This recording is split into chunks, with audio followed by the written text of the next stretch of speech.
अलैंगिक जनन क्या होता है? अलैंगिक जनन निम्नलिखित के प्रकार का होता है: विखंडन, मुकुलन, पुनरुद्भवन, खंडन। ठीक है, और जो 12th है उसमें एक और है, ठीक, एक और है बीजाणु जनन। ठीक है, तो बीजाणु जनन के लिए एक आपको अलग से वीडियो बना दी जाएगी। 10th 12th दोनों के लिए ही टॉपिक सेम है, तो वीडियो ये देख लोगे, आपके लिए बहुत ही बेनिफिशियल होगी। एग्जाम में बहुत आता है, एग्जाम में बहुत आता है। ठीक है, तो आइए समझते हैं, विखंडन समझते हैं। विखंडन एक कोशिकीय, ठीक, विखंडन जो होता है एक कोशिकीय जीवों में पाया जाता है। इसमें कोशिका सूत्री या असूत्री विभाजन द्वारा 2 या अधिक कोशिकाओं में क्या होता है? बट जाती है, और संतति कोशिकाएं नया जीव क्या कर देती हैं? बना देती हैं। जैसे ये कोशिका है, ठीक है, इसमें क्या होता है? दो, ये जो केंद्रक होता है, न्यूक्लियस होता है, ये 2 भागों में बट जाता है। ठीक, ऐसा करके क्या होता है? 2 भागों में बट जाता है। फिर ये जो होती हैं कोशिकाएं, ये अलग अलग हो जाती हैं। ठीक है, और इन्हीं कोशिकाओं से नई संतत कोशिकाएं बन जाती है। 2 प्रकार की होती है: द्विखंडन, जिसको कहते हैं बाइनरी फ्यूजन। ठीक है, इंग्लिश में कहते हैं बाइनरी फ्यूजन। द्विखंड कोशिकाएं जीवों में होता है। ठीक है,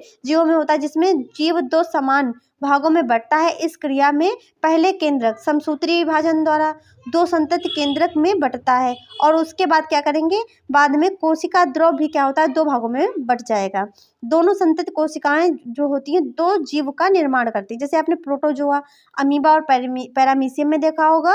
बैक्टीरिया हरे रंग के शैवाल, ठीक, जिनको साइनोबैक्टीरिया कहते हैं, हाइड्रा तथा आदि में विखंडन द्वारा देखा जाता है कि जनन पाया जाता है। जैसे इसके हम लोग देख लेते हैं बाइनरी फ्यूजन द्वारा अमीबा में, बाइनरी फ्यूजन द्वारा लीशमानिया में। ठीक है, तो देखिए अमीबा में देखो एक केंद्रक है। ठीक है, देखा इसमें देखो हल्का सा ऐसे केंद्रक जो है बड़ा हुआ। ठीक है, फिर ये देखो 2 भागों में बट रहा है, फिर ये 2 भागों में बट गया, और जो इसका साइटोप्लाज्म है वो भी अलग अलग हो गया, और इन्होंने क्या किया? 2 संतति कोशिकाएं बना ली। ठीक है, ऐसे इसमें होता है बाइनरी फ्यूजन। लीशमानिया में भी यही होता है। इसमें देखो एक है, ठीक है, केंद्रक एक है, लीशमानिया एक है, हल्का सा फैला, 2 केंद्रक में बटा। ठीक है, फिर 2 से देखो 2 अलग अलग केंद्रक हो गए, फिर 2 अलग अलग केंद्रक हुए, और इसका जो साइटोप्लाज्म ऊपर भरा रहता है वो भी देखिए 2 पार्ट में हो गया। फिर ये क्या हो गया? देखिए 2 कोशिकाएं अलग अलग हो गई लीशमानिया की। अब हम लोग बहुविखंडन समझेंगे। बहुविखंडन क्या होता है? ठीक, जिसको मल्टीपल फ्यूजन इंग्लिश में कहते हैं। यह एक कोशिकीय या बहुकोशिकीय, ठीक है, यह एक कोशिकीय या बहुकोशिकीय जीवों में होता है। ठीक है, जीवों में होता है जब इसका शरीर बहुत से छोटे छोटे भागों में बट जाता है। ठीक, बहुत से छोटे छोटे भागों में बट जाता है, और इस प्रकार एक जीव से बहुत सी क्या होती हैं?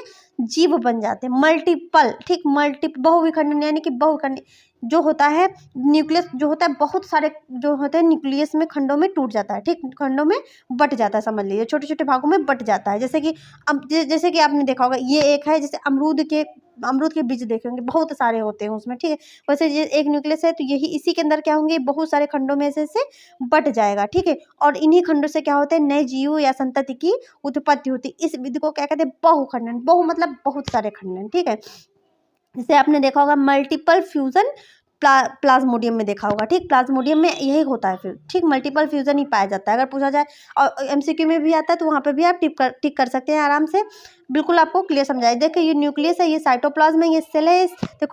देखो सिंजॉइड जो है स्टेज है। ठीक है, इसमें क्या होगा? मैनी डॉटर सेल, ठीक, प्रोड्यूस बाय मल्टीपल फ्यूजन। ठीक है, एक सेल से क्या होंगी? मल्टीपल जो होती हैं सेल्स बन जाती हैं। फिर यहाँ पे डॉटर सेल रिलीज। ठीक, उसके बाद ये जो सेल्स है ये फट जाती है, इसके बाद ये होती हैं सेल सारी रिलीज हो जाती हैं। ठीक है, अमीबा तथा प्लाज्मोडियम मलेरिया परजीवी में बहुखंडन द्वारा होता है। ठीक है, अमीबा तथा जो होता है प्लाज्मोडियम जो होता है मलेरिया परजीवी में बहुखंडन द्वारा जनन करते हैं। अब हम लोग समझेंगे मुकुलन। मुकुलन यानी बडिंग। जो पादप होता है उसके किसी भी स्थान से क्या बड निकलती है। ठीक, बड यानी कि उभार निकलता है। मुकुलन बहुकोशिकीय सरल जीवों में होता है। इसमें जीव में छोटी सी संरचना उभार के रूप में बनती है। इसे मुकुल यानी कि बड कहते हैं, तथा इस क्रिया को क्या कहते हैं? मुकुलन कहते हैं। जैसे हाइड्रा हो गया, ईस्ट हो गया, ये हाइड्रा है। ठीक, हाइड्रा के एक स्थान से देखिए बड निकली, बड बड़ी हुई, बड ने क्या किया? हाइड्रा का रूप धारण कर लिया। उसके बाद बड जो हुआ अलग होकर के नया हाइड्रा बन गया। ठीक, ये जो मूछिनुमा संरचना दिख रही है टेंटिकल्स हैं। ठीक है, अगला देखिए इसका टॉपिक पुनरुद्भवन। ठीक है, पूर्ण रूप से विभेदित होकर जीवों में अपने कायिक भाग से नए जीव के निर्माण की क्षमता होती है। यदि कोई जीव किसी कारण कुछ टुकड़ों में टूट जाता है तो उनके अनेक टुकड़े वृद्धि करके नए जीव में विकसित हो जाते हैं। जैसे क्या होता है? प्लेनेरिया। क्या होता है? प्लेनेरिया होता है। खंडन क्या होता है? ठीक, खंडन को समझेंगे तो पानी, ताप तथा भोजन की अनुकूल परिस्थितियों में स्पाइरोगाइरा, यूलेथ्रिक्स आदि तंतुमय शैवालों तथा कवकों के तंतु छोटे छोटे खंडों में टूट जाते हैं। प्रत्येक खंड में एक अथवा एक से अधिक कोशिकाएं होती हैं। प्रत्येक खंड कोशिका विभाजन करके नया तंतु बन जाता है। यानी कि यही जो खंड होते हैं, ये जैसे ये है स्पायरोगायरा आपको दिख रहा है, ठीक है, स्पायरोगायरा है, ये खंडों में टूट जाएगा, इसका हर एक खंड जो होगा नया स्पायरोगायरा बनाएगा, निर्मित करेगा, ठीक है। तो ये आपके टॉपिक कंप्लीट हो गए। अगर आपको क्लास अच्छी लगी, चैनल को सब्सक्राइब करें, ज़्यादा से ज़्यादा वीडियो को शेयर करें। Thanks for watching. मिलते हैं नेक्स्ट टॉपिक के साथ नेक्स्ट क्लास में।